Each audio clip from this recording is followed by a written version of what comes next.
અંદર ભણતા દરેક ધોરણ 6 થી 12ના વિદ્યાર્થીઓને શ્રાવણ મહિનાના છેલ્લા સોમવાર નિમિત્તે શાળાના દરેક કર્મચારીઓ અને શાળા મંડળના સભ્યો દ્વારા સ્વૈચ્છિક રીતે પોતાનું દાન આપી અને વિદ્યાર્થીઓને ભોજન પ્રસાદીનું આયોજન કરવામાં આવેલ છે। એમાં આજે લગભગ 600 જેટલા બાળકો ભોજન લેશે।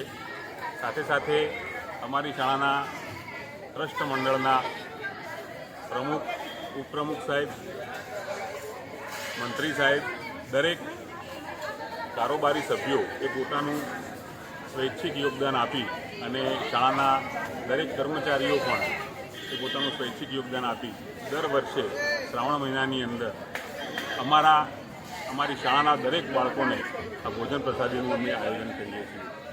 આજનો દિવસ અમારા માટે ખૂબ જ મહત્ત્વનો હોય છે અને શાળાના દરેક કર્મચારીઓ આ પ્રસંગની અંદર ખભે ખભો મિલાવી અને જે કંઈ પણ કામ સોંપ્યું હોય એ કામ સરસ રીતે કરતા હોય છે।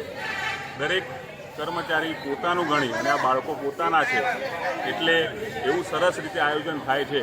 એને દરેક વર્ષે આ આયોજન થતું રહે અને અમારા શાળા મંડળના દરેક સભ્યોનો અમને સહકાર મળતો રહે તે હેતુથી અમે આ ભોજન પ્રસાદીનું આયોજન અમારા સ્વખર્ચે અમને આપીએ છીએ। Thank you very much.